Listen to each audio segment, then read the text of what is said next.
Save up to $50 at crimsontrace.com. Laser sighting systems from Crimson Trace will make you a more accurate and confident shooter. No personal protection firearm is fully equipped without a laser sighting system from Crimson Trace. Visit crimsontrace.com November 29th through December 25th and save up to $50 on the one tool no personal protection firearm should be without: a Crimson Trace laser sight. Save up to $50 Black Friday through Christmas Day at crimsontrace.com.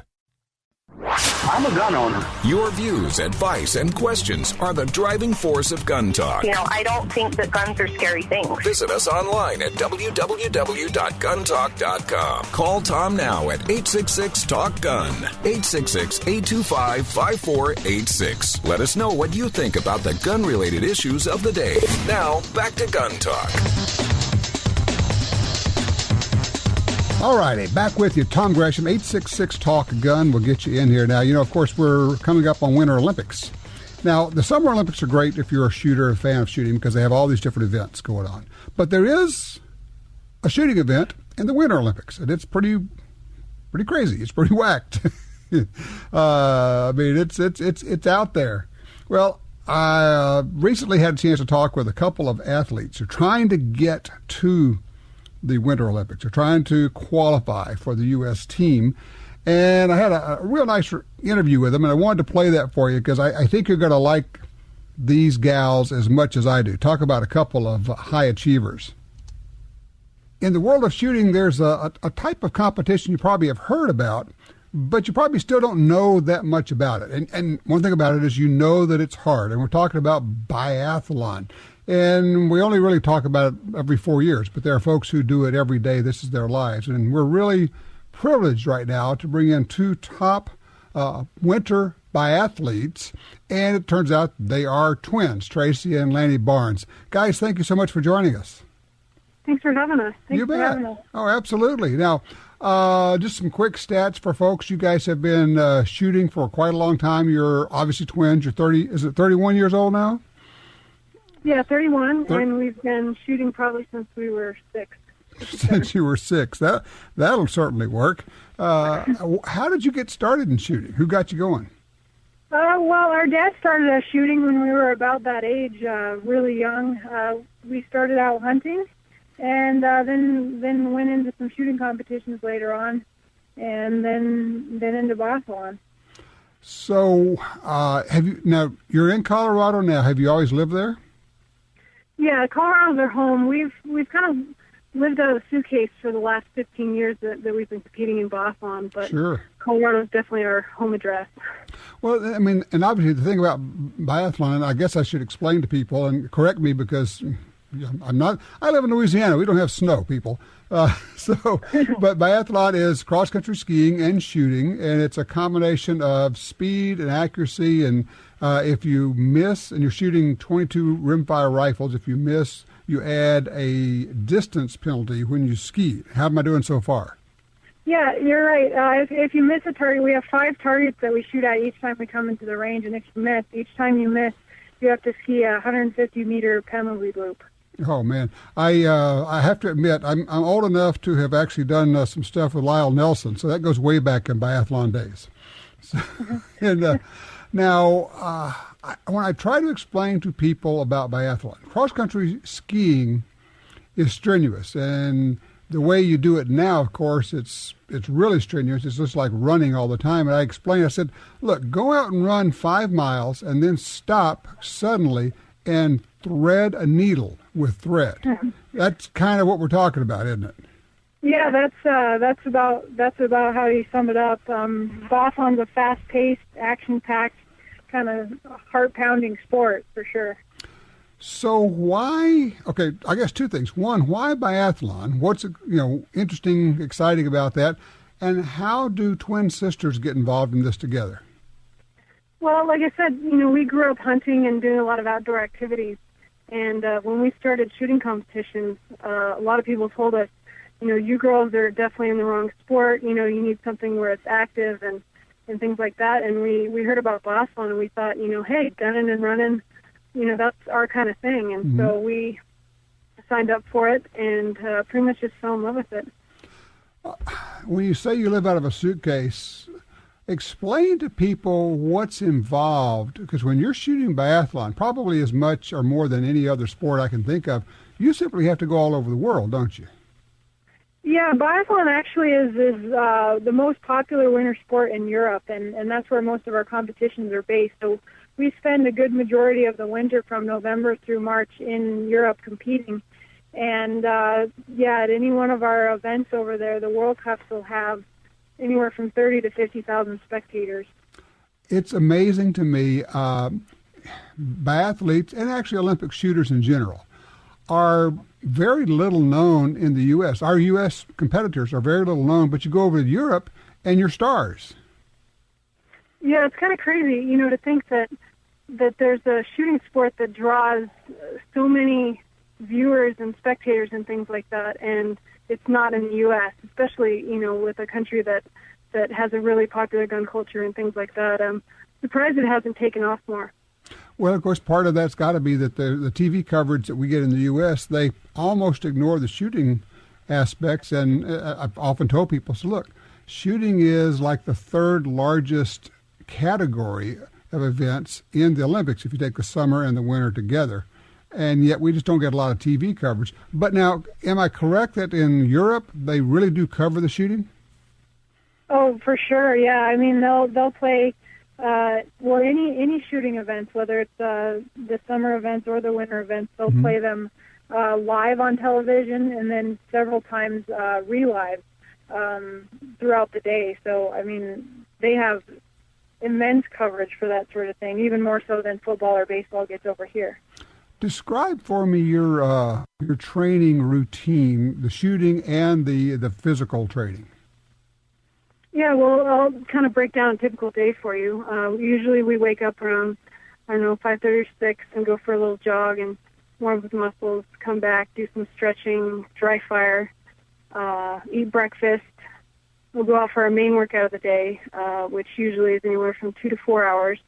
And usually we combine that with shooting. We call it combination training. So it's running and shooting, skiing and shooting, biking and shooting, something that'll get the heart rate up so that we could practice with a heart rate while we're shooting. And then we'll come back, eat lunch, take a quick nap, run out for our second workout of the day. And that's another 2 to 3 hours of physical training, and oftentimes combined with shooting. And then in the evening, we just have dinner, do a lot of stretching and more dry fire exercises, cleaning our rifle, things like that, and then usually hit the sack early. So this really is your job, isn't it? Yeah, it's a full-time job. We usually have a few weeks off in the spring after the season, but the rest of the year we're training full-time. Wow. So obviously, I mean, you're not only sisters, you're twins, and you're both trying to get to the Olympics, and it's an involved process of going to the Olympics. I don't even know how anybody can explain it to anybody. It's so bizarre. But how's it looking this year, and how are you guys set up? We're really excited about our chances for making the team this year. We have a really strong women's team, and we're hoping to be 2 out of the 5 that represent our country in Russia. And we ended our season early last year to get surgery on our legs because we've been hampered with some injuries, and we have never felt better. So we're pretty excited about our chances this year. You both had the same surgery, didn't you? Yeah, we did. we tend to share everything. I mean that even injuries. That's amazing. You had the same injury, you had the same surgery. So I was just reading. It looks like, and on your website, people can go take a look. It's twinbiathletes.com. The news looks real good. I mean, it looks like the recovery has been completed, and you're back in training. Oh yeah. I mean, the surgery went phenomenal. We had an excellent surgeon, and it was kind of a unique experience because when we went in there, being twins, the doctors and nurses were so nervous about, mixing us up that they wrote our names all over us. While we were on the operating table, they wouldn't mix us up. Oh, man, because you guys really are identical. I mean, look at the picture. You're identical, obviously. Yeah. So, all right, question for you. Got both of you on the line. Okay. Who's the better? Who's going to be? Who's going to win? You know, we always get that question, I and know. then honestly, it comes down to the day. Because Tracy and I were so identical that even our physiology is exactly the same. We've tied and had the same physiological results in testing that we've done. Wow. And so it just depends on the day, and oftentimes it'll come down to the shooting. So Interesting. It's because the shooting actually adds so much of a penalty. You've just got to, do you really just have to get them all?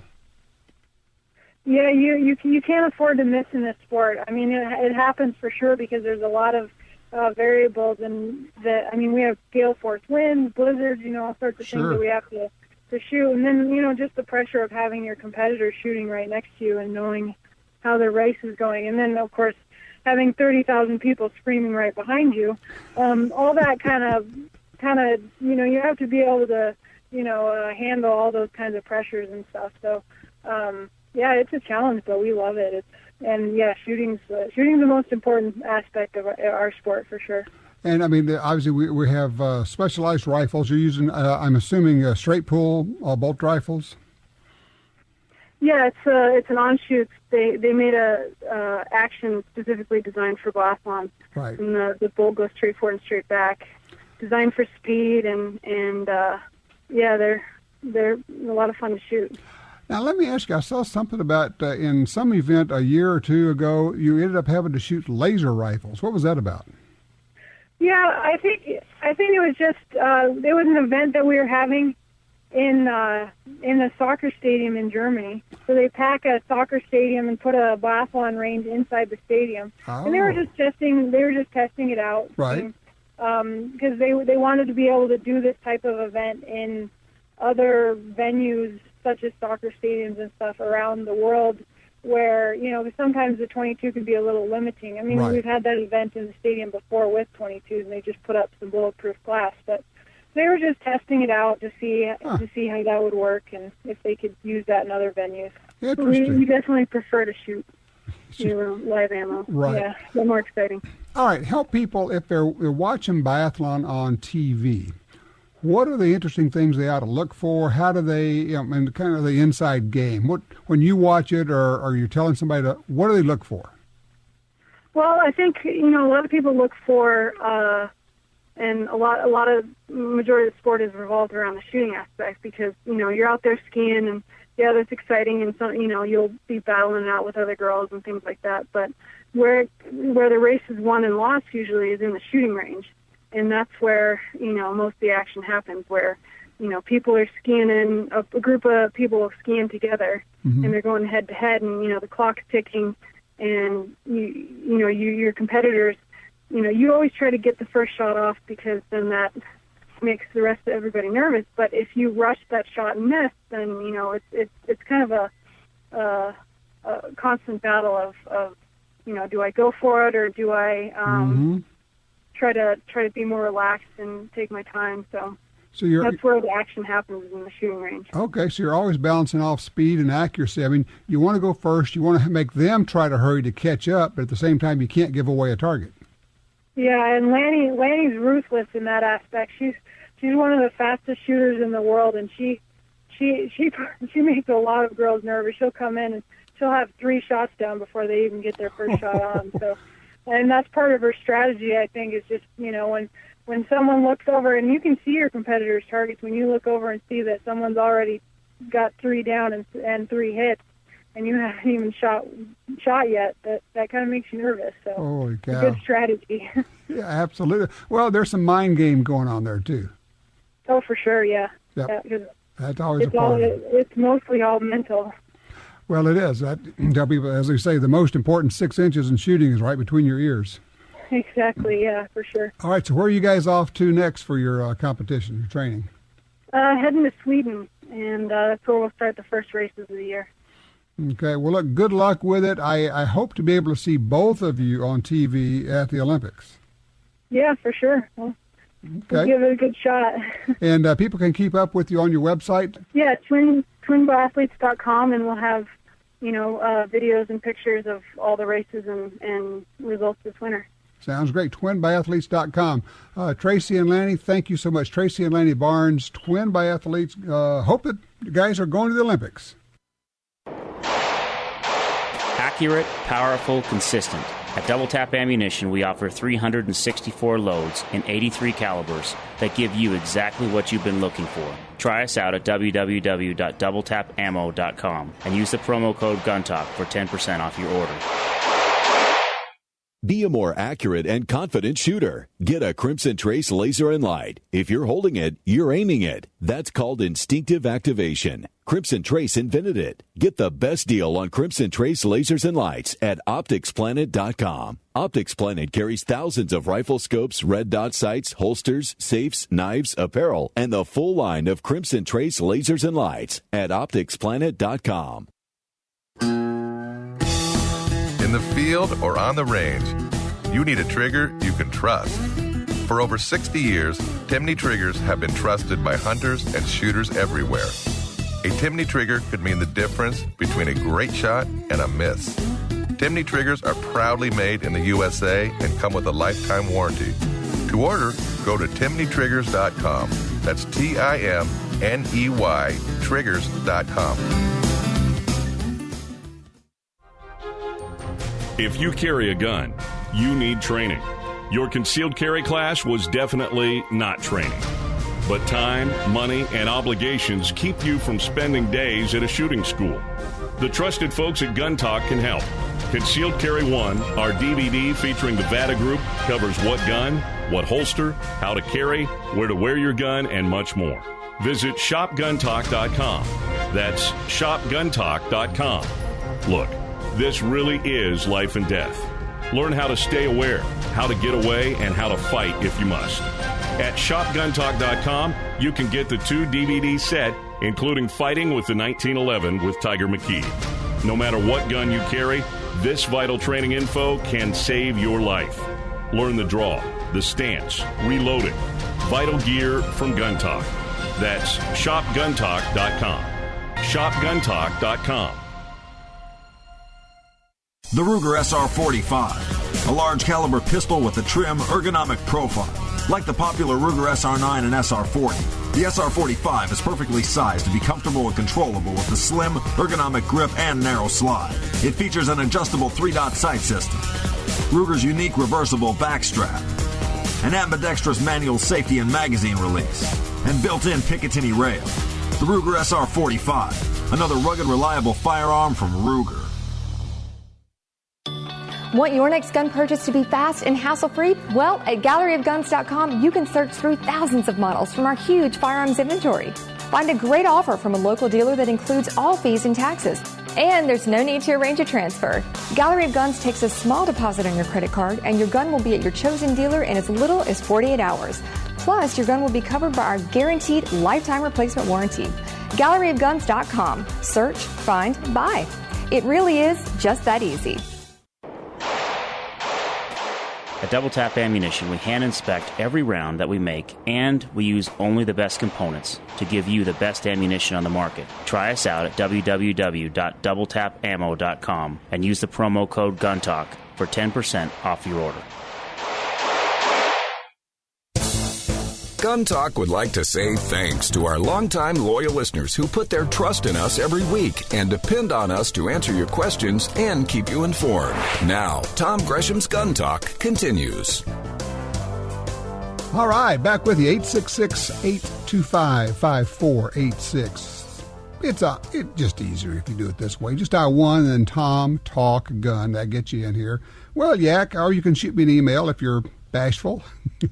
Tom at guntalk.com. That'll work. Oh, by the way, we have Twitter running. Go over to Twitter. I am at Gun Talk on Twitter, and you can throw your thoughts in there, and I will actually read some of them on the air. So I'd like to get your comments on Twitter.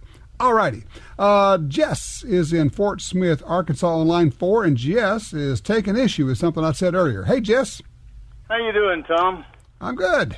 Thanks for all you do, buddy.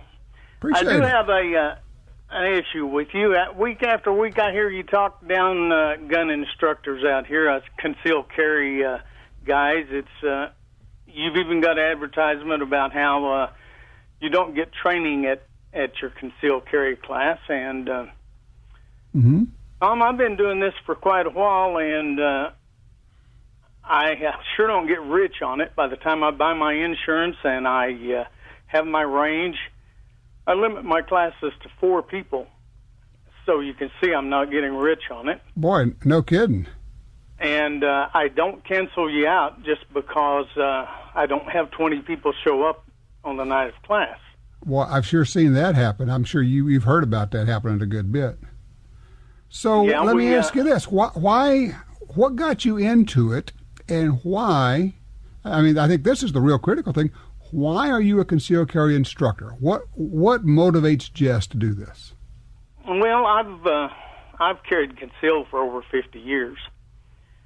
I have police and military background, but the main thing that gets me into this is I teach my class from 50 years of not having to use that handgun off duty.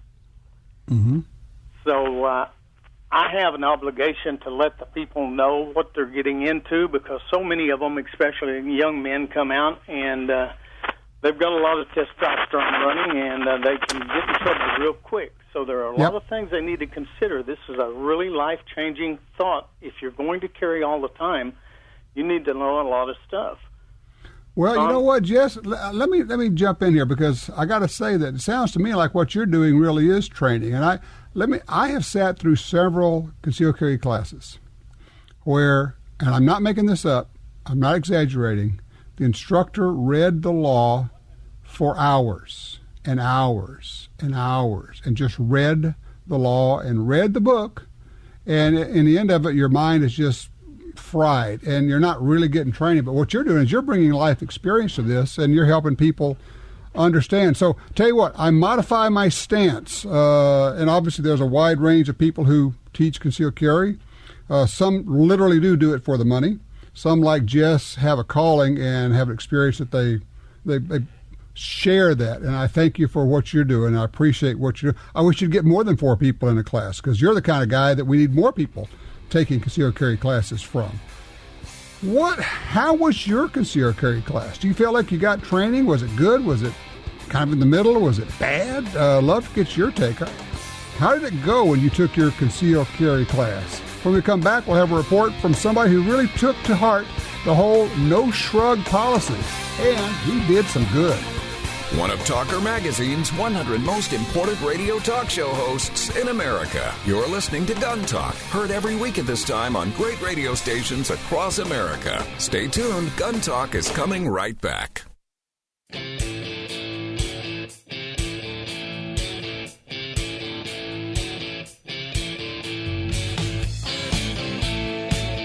Covering all aspects of gun ownership every week on this fine radio station. You're listening to Gun Talk with Tom Gresham.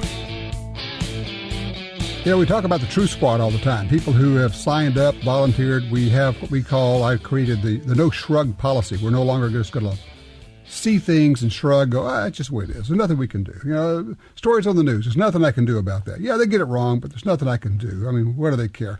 Yeah, our elected politicians are going to do what they're going to do, and there's nothing I can do. We don't do that anymore. We don't just shrug. We stand up. We say something. We show up. My rule is, you know this, you've heard me say this, who gets to make the rules? The people who show up. Well, somebody who did exactly that's joining us right now. Ben Sarrow is with WNTK. It's one of our affiliates in New London, New Hampshire, 99.7 FM. And Ben sent me a note with a great story. Hey, Ben, welcome to the show. Hey, Tom, thanks for having me on today. Absolutely. So now, tell the story. What happened, and what kind of sucked you into this story? Well, ironically, it was essentially the fact that I'm a constituent of a police chief and a state representative who had put in a request for a bill that would have called for the, and I quote, seizure and confiscation of firearms of anybody who is deemed a threat to themselves or others. Well, this was made public, and we're in a time right now, I like to call it, for policy radio guys, I like to call it Christmas, early Christmas, because all the representatives are putting their bills in right now. And we saw this and we jumped on it right away. Now, because I was a constituent, I was able to get, I think, a lot of the people involved in this. But one of the things that I found, I want to put this out right away, the chief of police who put this through was very good about coming on air and also talking about this. I also feel that across the board there was a fairly civil discussion about this bill. It's called LSR 24 in the state of New Hampshire. I also feel that everybody involved was very civil, and eventually the bill was pulled. Well, but at its core, you got involved because, well, frankly, because you got a megaphone, you got a microphone, and you can shine the light of public scrutiny on things. But one of the things I want to say is that, and you hear it all the time, people call your show and they'll say, yeah, there's really nothing you can do. And you want to just stand up and say, no, that's the wrong attitude. Yeah, and I think that's what happened here. Anytime that a bill, I mean, and let's face it, gun issues are certainly an issue that fires people up on both sides. These bills don't get withdrawn because somebody was brought to the light all of a sudden and said, oh, you know what, maybe all these people that I've had a change of heart. No, they're hearing from people. And the representative who put this in, Wendy Piper, I think, State Representative Wendy Piper, I'm sure she got enough phone calls. And to be fair, Dick Crate, who was the chief of police who asked for this bill, I'm sure got enough phone calls. He said, we got to let this thing go. And I believe it was because the people within the state of New Hampshire really got vocal about it. All right, tell me about this professor who wouldn't come talk about this. This is hilarious. Yeah, Wendy Piper, ironically, and I want to be clear in full disclosure, I am a constituent of hers. She said, yes, I'll come on your show, but then kept putting me off. Oh, I got a scheduling change. It should be that we are in what's called the Dartmouth-Sunapee region. A lot of your listeners will know Dartmouth College is an Ivy League school. She's a professor of rhetorical speech, and I thought to myself, wow, she's dodging me. And she's an Ivy League professor. I'm on a small radio station, and she's afraid to come on. And I don't know if that was the case, but I just found it funny. Everybody else was willing to come on, but she kept having scheduling problems. Huh. Well, so the bottom line on it is that it ended up going away. It did go away, and I think a lot of the reason for that, once again, while I do believe that citizens stood up and said, we're going to put this thing aside, we're going to make our voice heard, I also believe a lot of it had to do with the fact that I think that in the state of New Hampshire used to be a model for the mental health system, and now it's kind of fallen apart, real issue, and I think that people made a very calls and the emails I got is people really want to fix to the mental health system. Worry about the guns later. That's not the real issue here. It's the mental health system, and I think that came across loud and clear. I do want to say another thing, though, and it goes back to the chief of police. What he wanted was a bill that would allow for, when you talk about the seizure, the guns could have been turned over to a family member. They had a 1-year sunset and a 5-year review. The big 5-year review to get the guns back. And those are reasonable. I think reasonable when you're talking about a confiscation bill. However, who's on the panel that decides who gets to keep their guns and who's mentally ill? Who makes the decision whether you get your guns back? And how do they establish what the rules are? One of the things that I had said was, let's say you just have a rough patch. Your wife leaves you, your dog gets hit by a car, somebody steals your pickup truck. I could see where somebody say, you know what, I'm just going to kill myself. And now your guns get confiscated. Yeah, well, it's always the details. It's who makes the decision, and these are life-changing decisions. So, I get it that people say, well, what are we going to do about the whole mental health issue? And that's something that we really need to address nationwide, certainly on state level. But just again, Ben, thank you for sharing this. WNTK, one of our great stations out there. Check it out, WNTK.com, if you're looking for a way to hear gun talk and you're away from your other station. Here's one you can pull down online. All right, 866-TALK-GUNS, 866-TALK-GUNS. Be right back with more gun talk. The XDM 3.8 Compact from Springfield Armory is 2 guns in 1. Use as your concealed carry gun with a compact magazine and use the extended magazine for home defense. Carry 13 rounds of 9mm in the compact magazine and a whopping 19 rounds in the extended magazine. To see the entire family of Springfield Armory XDM pistols, go to SpringfieldArmory.com. That's SpringfieldArmory.com. One machine, one operator. Each machine is run by a single pair of hands. Hands that spend all day, every day, learning the machine inside and out. We don't believe in quotas. The point is crafting faultless ammunition, no matter how long that takes. It's not quick or easy. Being the best never is. Black Hills Ammunition. It started with our hands. Save up to $50 at crimsontrace.com. Laser sighting systems from Crimson Trace will make you a more accurate and confident shooter. No personal protection firearm is fully equipped without a laser sighting system from Crimson Trace. Visit crimsontrace.com November 29th through December 25th and save up to $50 on the one tool no personal protection firearm should be without. A Crimson Trace laser sight. Save up to $50 Black Friday through Christmas Day at crimsontrace.com. An exciting breakthrough from Mossberg lets you customize your 500 pump-action shotgun in seconds. Get a better fit, add features. Mossberg's Flex System lets you swap out stocks, fore-ends, and recoil pads. Want a pistol grip? Got it. Longer or shorter stock?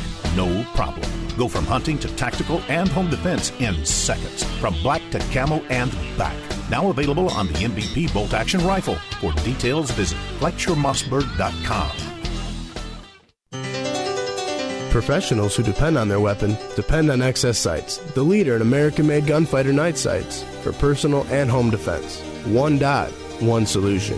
See demonstration videos from top trainers and industry leaders at XSSights.com. Upgrade your carry gun, rifle, and tactical shotgun with XS Sights. Contact XS Sights at 888-744-4880 or visit XSSights.com. If you need a gun, you need XS Sights. Get a grip on your AR rifle. An Ergo grip. For maximum control, comfort, and accuracy, you need the grip that's ergonomically designed for the human hand. Ergo grips come on some of the best factory ARs. Now you can upgrade your own rifle with a great grip. At ErgoGrips.net, you'll also find accessories for your rifles and handguns. Shoot better, get comfortable. ErgoGrips.net. ERGOGrips.net.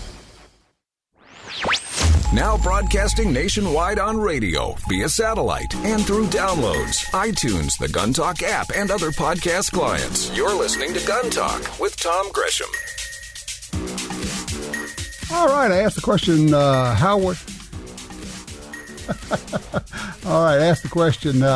how was your concealed carry class? And I'm getting a lot of comments over on Twitter. You're welcome to join us over there at Gun Talk on Twitter. I said, was it just checking the box or was it real training? And I get CMS 15 says, well, it was a little bit of both. Kevin says, mine was great. Andy says, it was really good. From Pat Goodall, good defensive training class, more than just concealed carry. One says, a VHS tape on a 19-inch TV with cats crawling all over. So what we're getting here is it's all over the place. And I think that's kind of to be expected. Some are actually getting some decent training. And one point out says, look, it's not gunfighting training, but it is instruction and you're learning something. So that's not a bad thing. That's okay. Let's go to line 4. Mark's with us out of Chugiak, Alaska. Hello, Mark. You're on Gun Talk. Hello, Tom. Hey, appreciate everything that you do. And as an instructor, I'd love to talk about concealed carry classes, but today I called to encourage people on the biathlon from a spectator's point of view. I really appreciate you providing that coverage today also.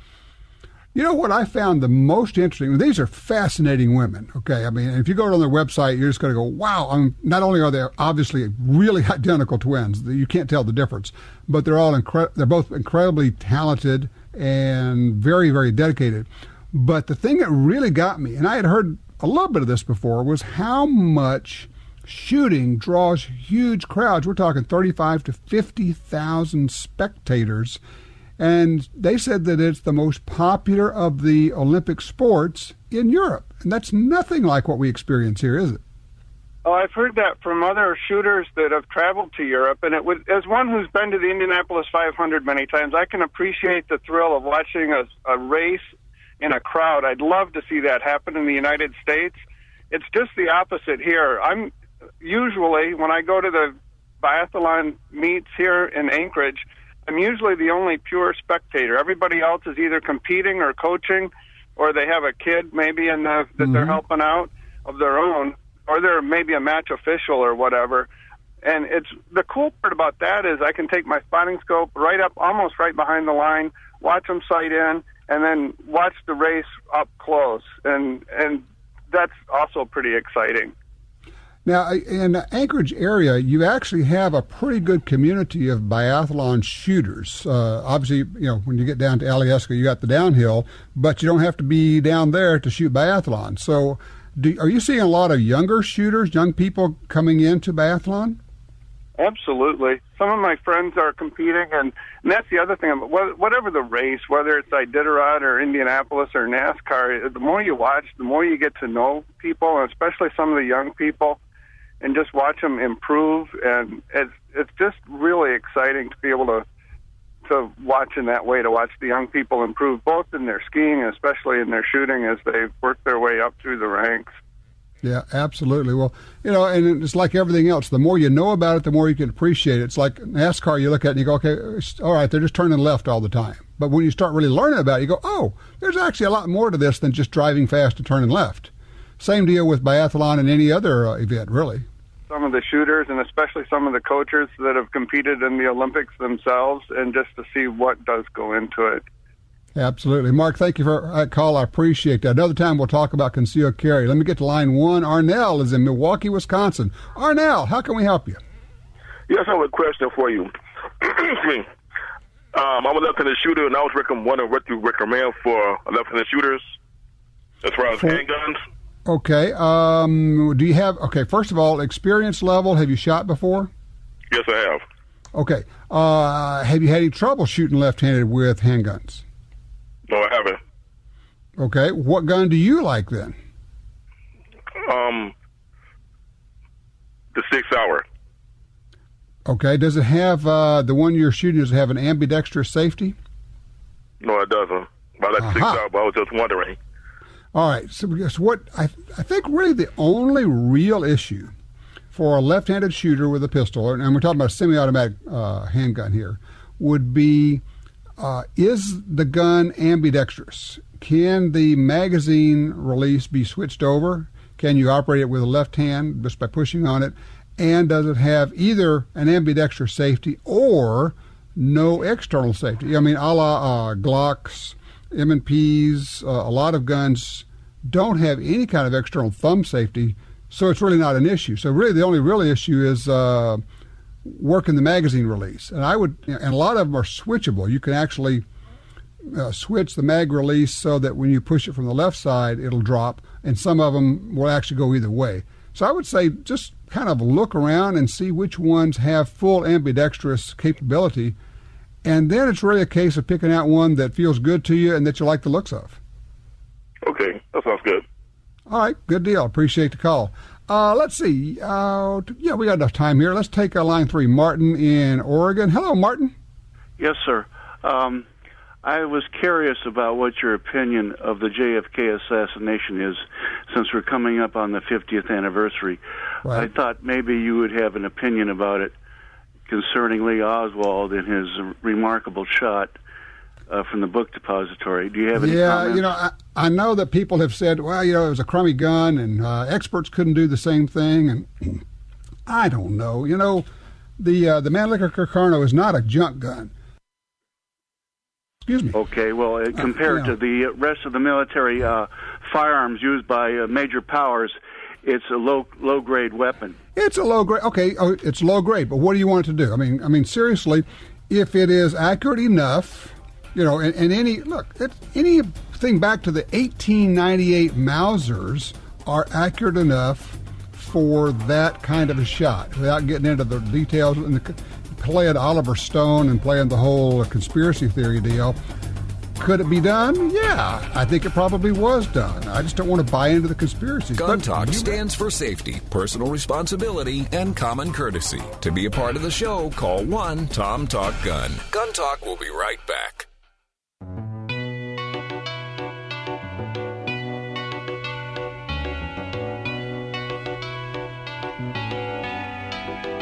Gun Talk would like to say thanks to our longtime loyal listeners who put their trust in us every week and depend on us to answer your questions and keep you informed. Now, Tom Gresham's Gun Talk continues.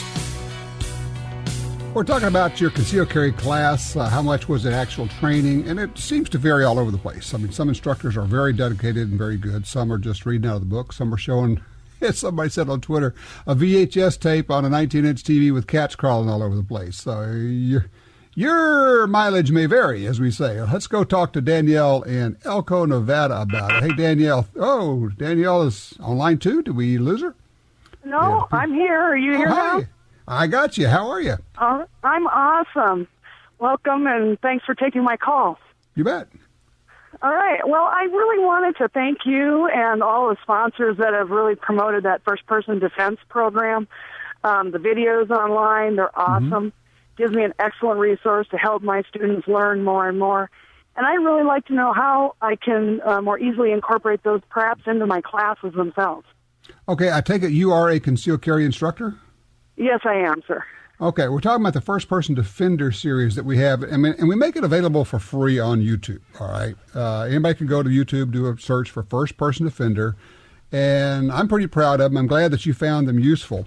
Here's what you can do. If you have a setup for just streaming video from YouTube, and now you can do that with like Roku and Apple TV and a lot of different things. You could have a TV in the classroom and just pull it down and show those. All we ask, there's no copyright infringement. We want as many people as possible to see it. All we ask is you just tell them, hey, this is from the guys at Gun Talk, and if you want to see more, go to their channel on YouTube. And yeah, we got hundreds of videos there. But okay. please use it. That's great. That's great. My main thing is, what about people who have streaming issues with the internet? Is there a way for us to actually have them hard loaded into our computers, so when we do our classes, we can do it without having that buffering problem? It's absolutely impossible to download a video from YouTube, except that if you do a Google search, it will tell you like 100 different ways to do it. So you can do it. You can pull it down and use it. Yeah, it's fine. Yeah, well, I just heard you talking a little earlier about the variance and the type of instruction that's out there, and I am one of those instructors that really tries really hard to keep up on the laws and give as much information as possible to my students, so they're, obviously the first class is the beginning, and that they know that and they can use those resources to the best of their ability. So thank you very much for putting that program out. I'll give you the secret trick to downloading off of YouTube right now. And I've used this I guess I found out about a couple of years ago. When you get the URL, when you find the video you want, and it's up there at the top, it says, www.youtube, blah, blah, blah.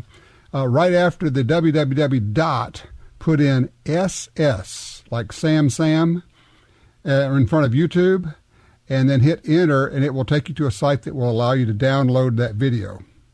Wow. So, and that's in front of the, where do you put it? Right after the period, when you do www dot, and then put in SS before it says YouTube. Oh, okay. Play with it a little bit. Trick. We would rather that you stream it, because frankly, that helps us and it helps our sponsors. And if it helps our sponsors, we get the numbers, and they come back and they allow us to go make some more of these. But if you can't, you can't, and do what you got to do. The main thing is to get the First Person Defender series in front of as many people as possible. I am absolutely convinced, we've already had reports of people being saved by it. I'm absolutely convinced that if you watch these videos, there's a very good possibility that it will keep you out of trouble. It may even save your life or a member of your family. Go to YouTube, do a search for First Person Defender. They are free. I'm absolutely convinced they're going to be good for you. Don't go far. We'll be right back. Firearms, ammunition, recreational and competitive shooting, training, hunting, and yes, even politics. You're listening to Gun Talk. Call us now at 1-866-825-5486. That's 1-TOM-TALK-GUN. Or reach out to us via email at tom@guntalk.com.